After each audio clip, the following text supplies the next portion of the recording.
Football বিশ্বকাপের সেমিফাইনালিস্টের সঙ্গে মুখোমুখি হবে বাংলাদেশ। হাকিমি, ইয়াসিন বুনো, দিয়াজদের বিপক্ষে খেলবেন হামজা, সামিত্রা। সাম্প্রতিক সময়ে এ নিয়ে হয়েছে আলাপ। মরক্কোর রাষ্ট্রদূতের সঙ্গে আলাপকালে এমনটাই করা হয় প্রস্তাবনা।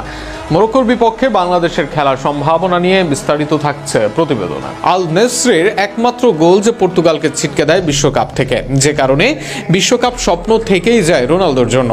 রোনালদোদের হারানোর আগে স্পেনকে হারায় মরক্কো। ফিফা র্যাঙ্কিংয়ে দলটির অবস্থান 12। এবার দলটির বিপক্ষে খেলবে বাংলাদেশ। শুনতে অবাক লাগার মতো বিষয়, ফিফা র্যাঙ্কিংয়ে 185 নম্বর দল বাংলাদেশ। তাদের বিপক্ষে খেলবে সর্বশেষ বিশ্বকাপের সেমিফাইনালিস্ট দল, যে দলে আছেন আশরাফ হাকিমি, নেসরি, ইয়াসিন বুনো, ব্রাহিম দিয়াজ, আবদে সামাদের মতো খেলোয়াড়, যাদের অধিকাংশ খেলে থাকেন ইউরোপের বড় বড় ক্লাবে। সেই ক্লাবের বিপক্ষে খেলবে বাংলাদেশ। বাংলাদেশ দলের সেরা খেলোয়াড় হামজা চৌধুরী। এক আমলে ইপিএল মাতানো হামজা বর্তমানে খেলেন ইংল্যান্ডের দ্বিতীয় বিভাগ লিগে। সেখানে মরক্কোর প্রায় সব খেলোয়াড় হামজার মানের চেয়ে ভালো বা তার কাছাকাছি মানের। এমন দলের বিপক্ষে খেলবে বাংলাদেশ। বাংলাদেশের বিপক্ষে এবার চলছে মরক্কোর ম্যাচ খেলার কথা। এ নিয়ে বাংলাদেশের পক্ষে কথা বলেন বাংলাদেশের ক্রীড়া উপদেষ্টা আসিফ মাহমুদ সজীব ভুইয়া। সেখানে মরক্কোর রাষ্ট্রদূতের সঙ্গে আলাপ করেন তিনি। সেই আলাপে উঠে আসে বাংলাদেশের ফুটবল উন্নয়নের কথা।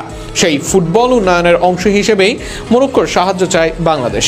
মরক্কো কথা বলে বাংলাদেশের ফুটবল উন্নয়ন নিয়ে, যে উন্নয়নের অংশ হিসেবে এবার শক্তিশালী মরক্কোকে ম্যাচ খেলার প্রস্তাব দেয় বাংলাদেশ।